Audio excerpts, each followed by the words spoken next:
Ginoo mga kaigsuonan nining takna karon niya na usab ang inyong igsuon Pastor Dalian magapaabot na usab pinagi sa pulong sa Ginoo. Ang atong tun-an karon igsuon atong kuhaon gikan sa libro sa Mateo kapitulo 5 bersikulo 4 hangtod sa 43-44 mga kaigsuonan. Nagaingon dinhi ang pulong sa Ginoo. Nakadungog kamo kaniadto nga nagaingon, higugma ang inyong higala apan ug dumti ang inyong kaaway. Apan karon sultihan ko kamo, higugmaan ninyo inyong kaaway o pagampo kamo sa mga taong nagpasipala kaninyo. Ang atong pagatun-an ining takna karon nagauluhan gugma alang sa kaaway.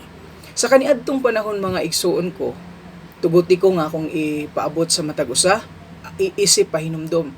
Sa kaniadtong panahon, pag moingon ta og Palestine, gi-divide ni siya into 3 regions. Unsa man ni siya?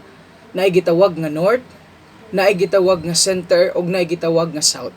So ang nahita po mga kaigsuonan, kining Galilea didto ni siya nabilong sa north, ang Samaria didto siya sa center, ug kining gitawag nga Judea mauni ang didto dapit o mauni ang south mga kaigsuonan.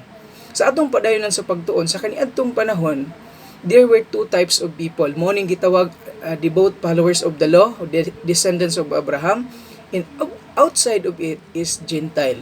So sa kaniadtong panahon, walay maayong pakigsandurot kining mga Hudiyo ug mga Hintil mga kaigsuonan.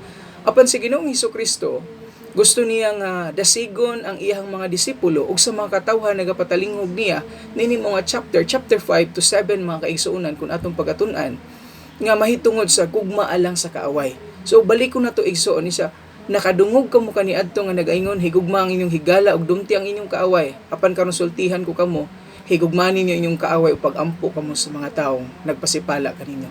Niining takna karon adunay duha ka butang atong makatunan gikan sa pulong sa Ginoo. Unang-una mga kaigsuonan, unsaon nato paghigugma ang taong dili dapat higugmaon?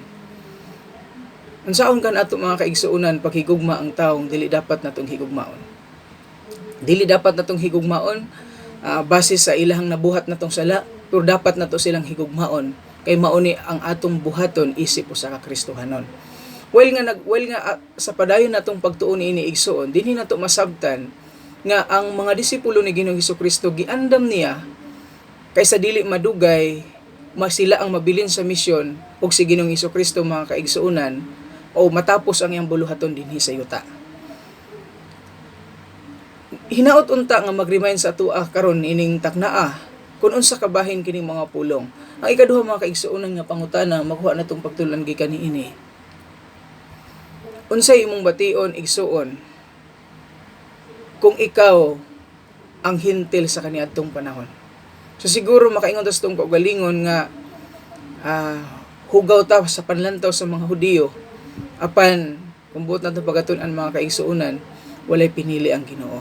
So maunang ang gusto sa Ginoo mga kaigsuonan, ang Hudiyo ug ang Hintil magasinabot sila. Tungod kay mao kini ang iyang katuyuan, ipasig-uli niya mga kaigsuonan kung unsa man ang butang o barriers nga nakababag mahitungod niining mga klase nga mga tao sa Palestine.